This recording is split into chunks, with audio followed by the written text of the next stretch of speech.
Assalamualaikum warahmatullahi wabarakatuh. Kembali lagi bersama podcast Penejipedia. Yuk ya. Yang hari ini alhamdulillah sangat luar biasa.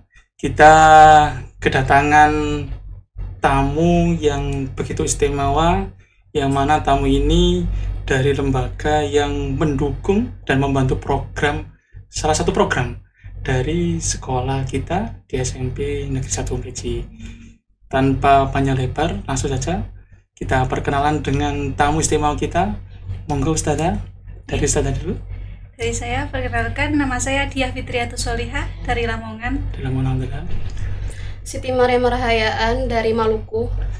Dari Maluku, alhamdulillah. Tamu istimewa ini berasal dari lembaga Darul Quran di Surabaya, nggih? Di Jawa Timur. Oh, di Jawa Timur, mohon maaf. Darul Quran di Jawa Timur terutama, nggih.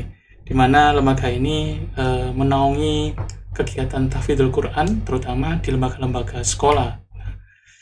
Langsung aja, Ustazah, mohon maaf yang pertama ini kan terkait lembaga dulu nih.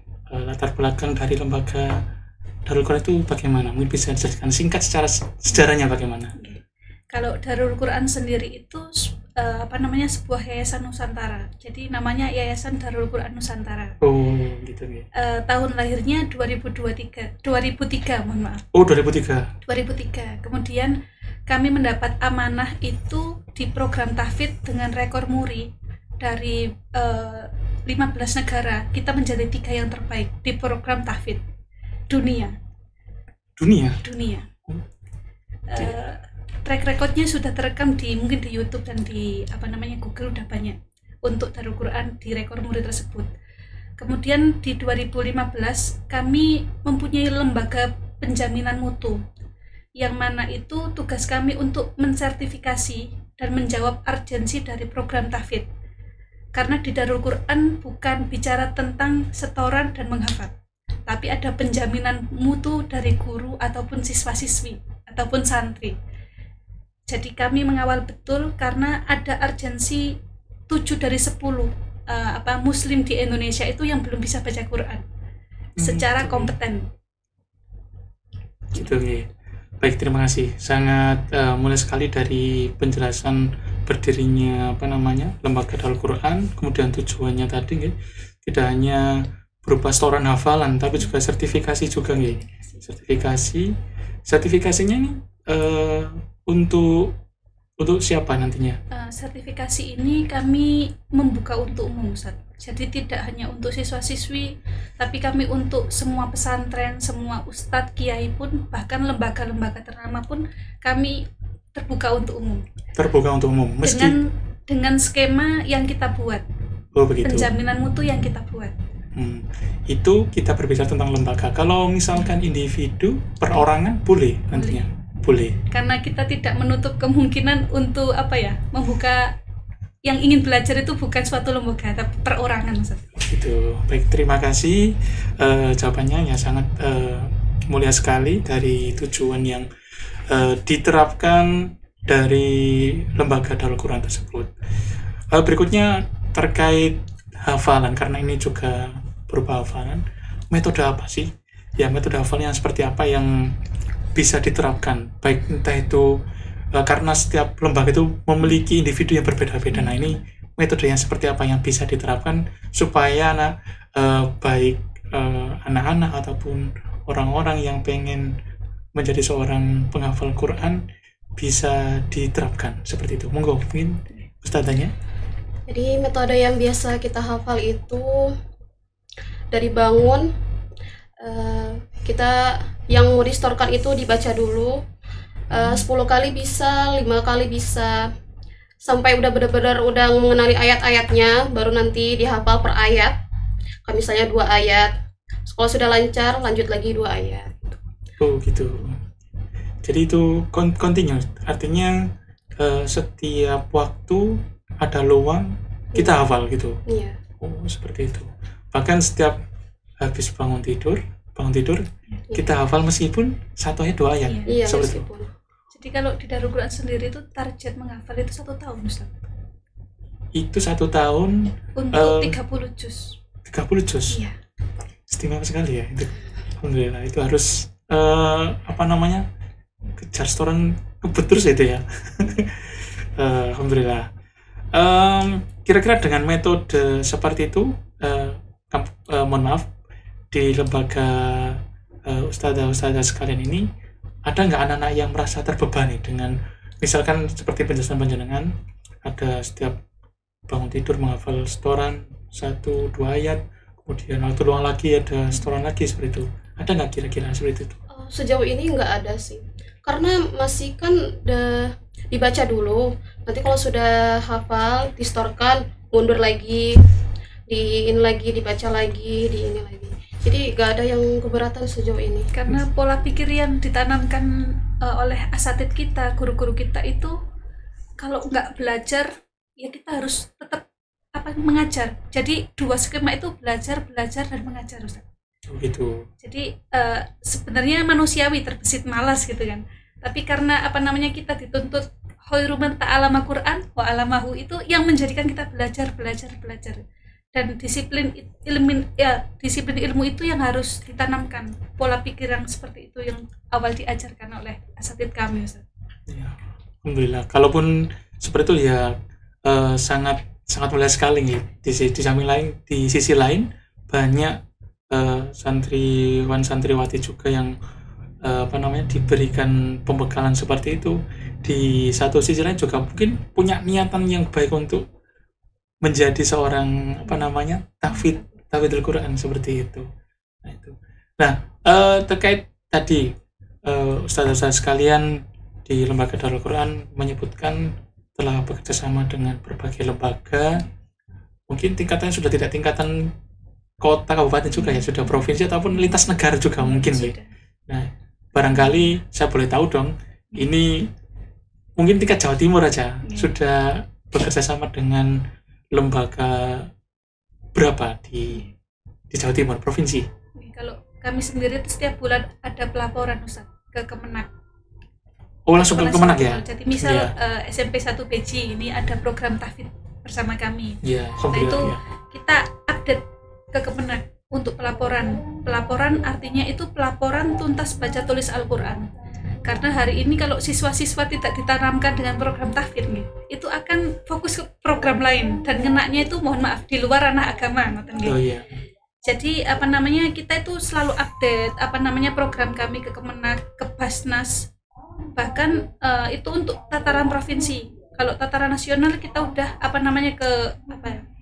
ke Dipontren dan ke Kemenak RI. Bahkan kemarin itu Prof. Nasaruddin Umar itu udah mengetahui program-program kami dan insya Allah akan sepakat untuk mengawal rencananya Ustadz, itu akan menjadi kurikulum untuk program tahfidz untuk semua sekolah. Alhamdulillah. Melanjutkan jawaban dari panjenengan ya, adanya memang di sekolah kami itu terhitung baru untuk adanya program tahfidzul Quran. Terima kasih, kami sudah dibantu dan didukung untuk kegiatan program tahfidzul Quran, membimbing anak-anak juga. Nah, kebetulan juga di kabupaten kita, di Kabupaten Pasuruan, salah satu muatan lokal ada baca tulis Quran juga termasuk dalam pelajaran wajib, juga diterapkan di sekolah dasar maupun sekolah menengah pertama. Nah, ini memang diterapkan dari pemerintah daerah kita. Nah, di sisi lain untuk mengembangkan anak-anak supaya bisa tidak hanya baca tulis Quran, tapi bisa ke tingkat jenjang berikutnya itu dengan menghafal. Nah, itu kami juga bisa bekerja sama dengan lembaga penjenengan Darul Quran untuk mencari dan membimbing anak-anak barangkali ada potensi. Dan alhamdulillah, bagaimana menurut penjenengan tadi setelah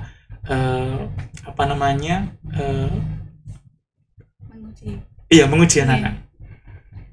Jadi kalau penilaiannya mungkin ke Ustadz Ahmad ya Ustadz, nanti saya menambahin saja karena yang menguji dan certified PNSPR ini beliau, bukan saya. Boleh. Kita mengalir canggih. Dijelaskan dari ujian ke murid dan gurunya, dari muridnya dulu. Oh, ujiannya cukup sambung ayat aja. Oh, sambung ayat. Iya. Terus untuk dari segi anak-anak kami di SMP Nusa Beji mungkin bisa mewakili di Kabupaten Pasuruan barangkali bisa nanti meniru kemudian bekerja sama dengan lembaga Darul Quran, barangkali seperti apa, diambil sampel dari sekolah kita terlebih dahulu, mungkin dari anak-anaknya apa sudah mulai dari segi tajwidnya, kemudian kelancarannya, fasohannya juga bagaimana, nanti boleh jelaskan secara dasar. ya nggak apa-apa. Sejauh ini sih ya bagus-bagus saja. Tajwidnya, fasohannya juga bagus. Perlu peningkatnya dari segi apa, entah itu dari tajwidnya ataupun dari segi hafalnya perlu ditingkatkan, karena tadi kan juz 30 ya yang ditekankan, mungkin ada lagi perlu penambahan. Iya, tambahan juz 29 atau 28 ke juz 1. Gitu, itu yang perlu mungkin dimotivasi kepada anak-anak ya, supaya anak tetap terus berlatih, berusaha tidak hanya menghafal di juz 30 saja, tapi juga memotivasi anak-anak untuk bisa menghafal di juz 29, tadi 28 dan seterusnya sampai mungkin 30 juz seperti itu. Alhamdulillah. Terima kasih Ustaz. Monggo. Jadi kalau itu sebenarnya tadi saya melihat form penilaiannya teman-teman itu dari fasoh dan tajwid dan ilmu lainnya itu yang menjadi disiplin ilmu kami itu sebenarnya masih ada di target menengah, Ustaz. Target menengah. Iya. Jadi secara sempurna itu belum gitu kan. Jadi harus ada pengawalan untuk kapasitasnya, basicnya gitu.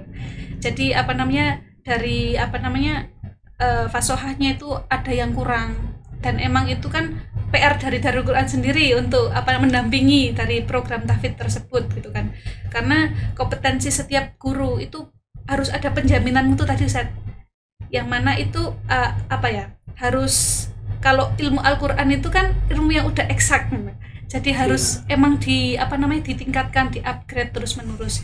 Jadi seginya belum sampai mumtaz, masih jayid, masih bagus gitu. Masih jayid. Okay. Jadi masih perlu perbaikan dan harus kita sama-sama saling belajar sih tepatnya. Okay. Tentunya di kami, tentunya di SMP Negeri 1 Meji ya sama-sama untuk membimbing anak-anak. Nah, kemudian tetap nanti karena kita harus ada koordinasi dengan lembaga Darul Quran juga untuk menguji anak-anak, apakah barangkali dari pengawasan kami, terutama di tim guru PAI, adanya perlu perbaikan bacaan dan sebagainya. Nah itu harus sama-sama kita saling membimbing anak-anak dan saling mengingatkan. Nah itu yang mungkin ya sama-sama untuk menjaga anak hafalannya supaya tidak sampai luntur ya. Itu yang menjadi kesulitan anak-anak itu kan menjaga hafalannya. Kadang itu kita hafal mungkin tidak istiqomah juga. Itu yang menjadi tantangan kita tersendiri, apalagi di lembaga sekolah seperti kami itu. Untuk yang lembaga sekolah di Pasuruan ini apakah hanya di Meji saja? Ada SMPN 1 Bangil. Oh, SMPN 1 Bangil, alhamdulillah. SDN 1 Kalirjo. Bangil juga? Pasuruan atau Bangil itu? Bangil ya? Bangil. Terus kalau di Pasuruan nih, kalau di Jawa Timur yang setiap hari kami intens untuk mengajar dari Senin sampai Kamis itu MTSN 2 Kota Surabaya. Total ada 180 siswa yang tahfidz setiap hari itu. Setiap hari dengan target 7 sampai 10 juz. Lulus SMP. Yeah. Lulus SMP targetnya 7 sampai 10 juz. 7 sampai 10 juz. Subhanallah, itu MTS Surabaya ya?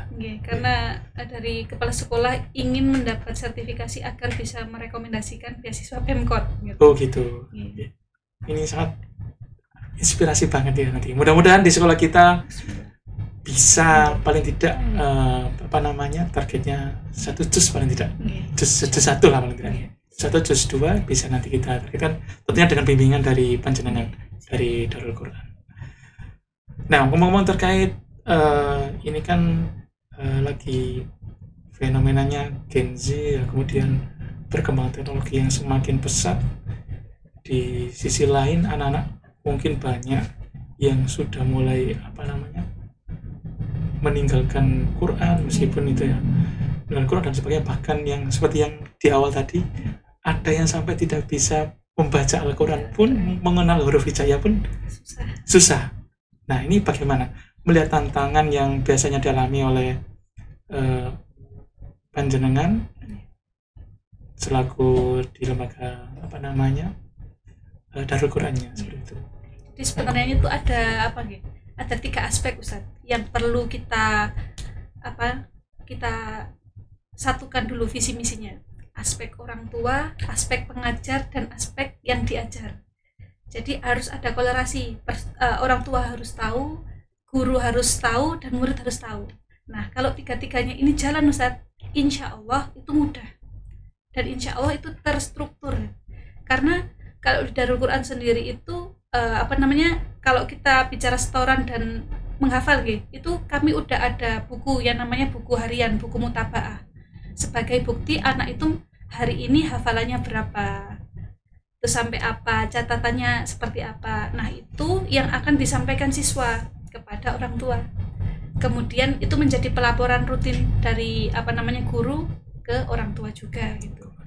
Itu kesepakatan. Jadi ketika kita dituntut di sekolah itu ada mata pelajaran Al-Quran cuma 1 jam dengan target misal katakan tadi 3 juz atau lebih, teman-teman konsen di di sekolah itu bukan baru menghafal, tapi udah waktunya setoran dan menambah kapasitas ilmu tajwidnya dan sebagainya. Ya. Jadi ada penguatan 3 aspek tadi Ustaz. 3 aspek tadi di orang tua, guru, sama siswanya sendiri ya. Itu yang perlu ditekankan aspeknya. Bahasanya tuh parenting yang parenting ya. Parenting 3 aspek. Oke. Nah, kalau ngomong bicara Ustaz ini kan juga sudah menjadi penghafal Quran juga. Nah, alhamdulillah. Nah, tantangannya menjadi seorang hafidho penghafal Quran, terutama di kalangan generasi muda, terutama di Indonesia, ini apa tantangannya? Entah itu apa, waktu atau lain sebagainya. Nah, monggo tantangannya.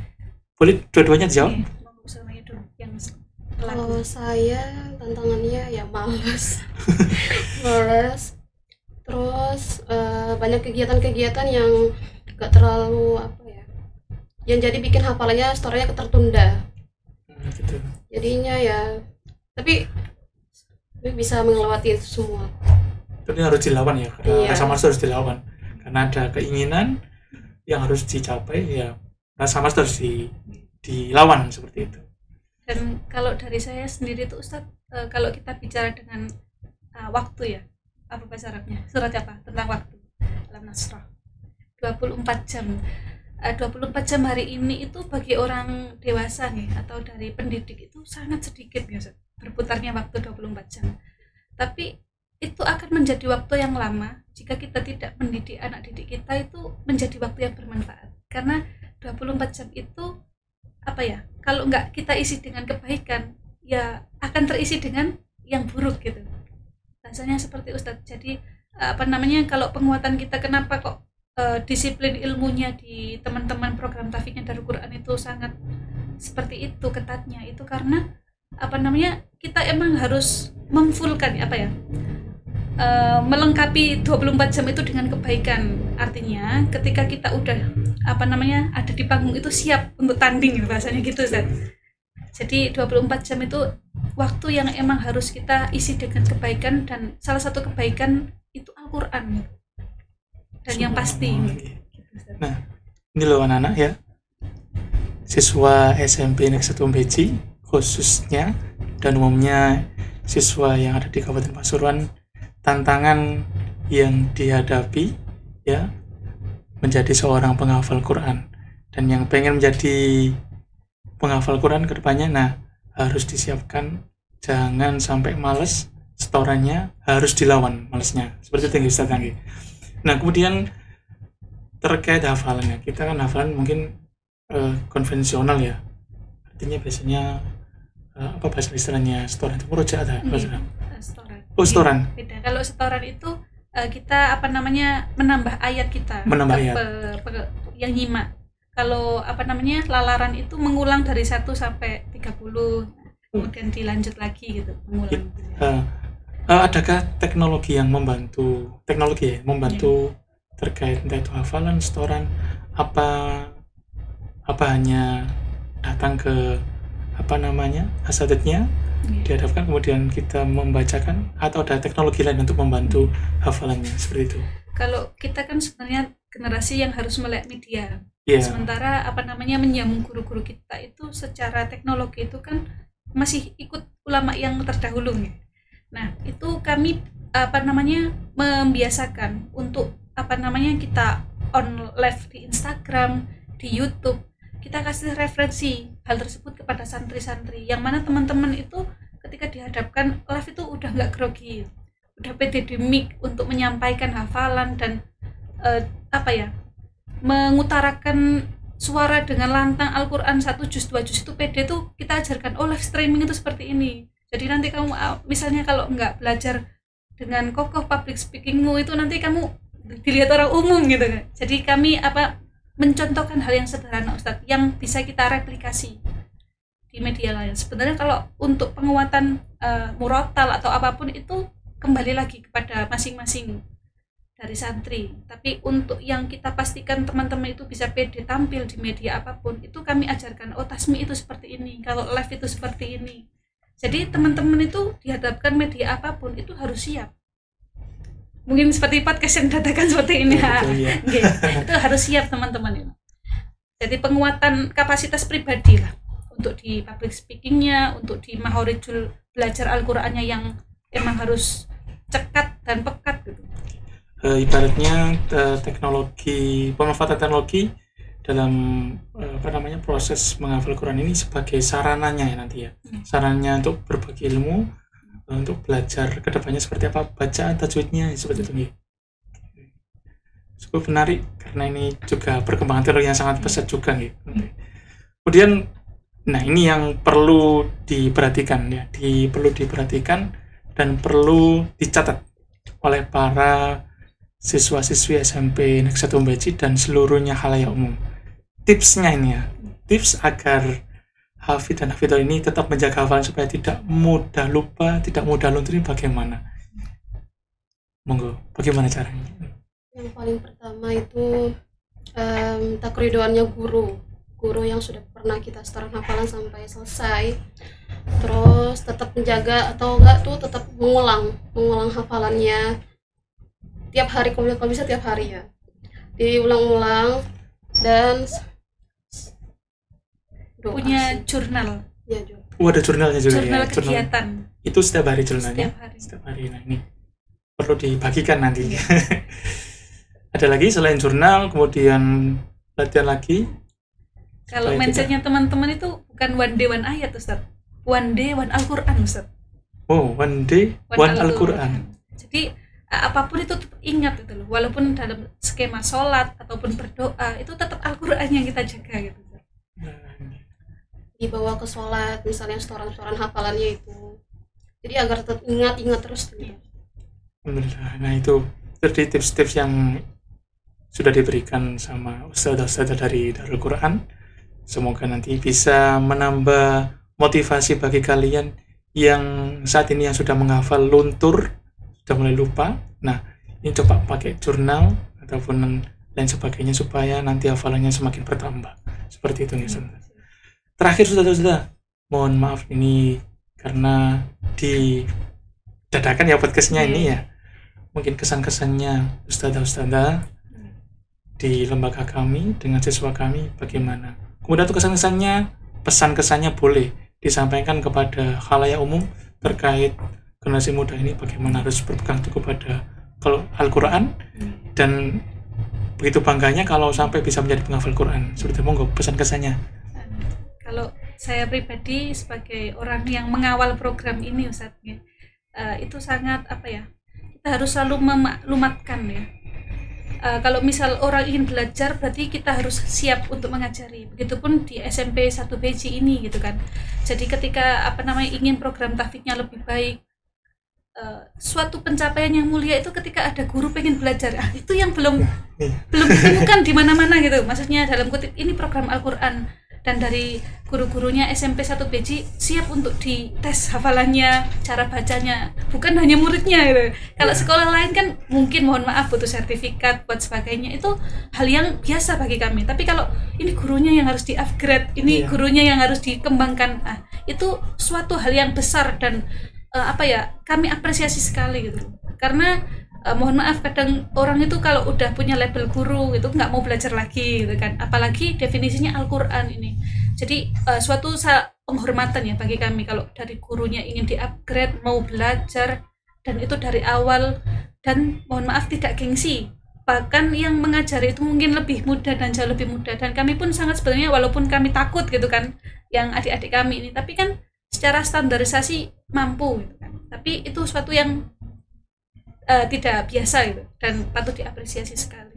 Ya, justru di guru-guru kami di SMP Negeri itu memang banyak yang semangat, apalagi terkait belajar Al-Quran, membenahi bacaan-bacaannya. Ini tim-tim di podcast ini juga siap nanti, barangkali nanti kedepannya dari tim Darul Quran datang lagi, mungkin tim di ruangan ini juga siap untuk ditashih nantinya, bacaannya, tajwidnya, kemudian fasokannya bagaimana, apakah benar. Kami pun siap, tidak ada rasa malu, kami tidak ada rasa malu, tidak ada rasa takut apapun, karena itu juga terkait bacaan yang sering kita lantunkan setiap harinya, seperti itu. Nah, kami siap ya Bapak Ibu guru ya. Nah, semuanya juga siap, yang penonton yang ada di rumah harus terus belajar nantinya, seperti itu. Terima kasih Ustadzah dari Darul Quran yang sudah mendampingi kami di podcast Spenejipedia ini yang sangat istimewa, nggih. Karena ini tamu sangat istimewa, dan juga kami juga terima kasih sudah berkenan hadir mendukung program kami di program Tahfidzul Quran di sekolah ini. Mudah-mudahan ini terus berlanjut dengan dukungan dari Darul Quran. Semoga tahun depan nanti juga ada ujian lagi untuk anak-anak di tingkat berikutnya. Terima kasih Ustadz-ustadz atas hadirnya. Semoga apa yang kita perbincangkan pada hari ini bisa bermanfaat dan bisa memberikan motivasi pada kalian semuanya, khususnya siswa-siswi SMP Negeri Tumbeji yang ingin menjadi seorang penghafal Quran atau tahfidz di Indonesia terutama. Sekian, saya akhiri podcast hari ini. Assalamualaikum warahmatullahi wabarakatuh.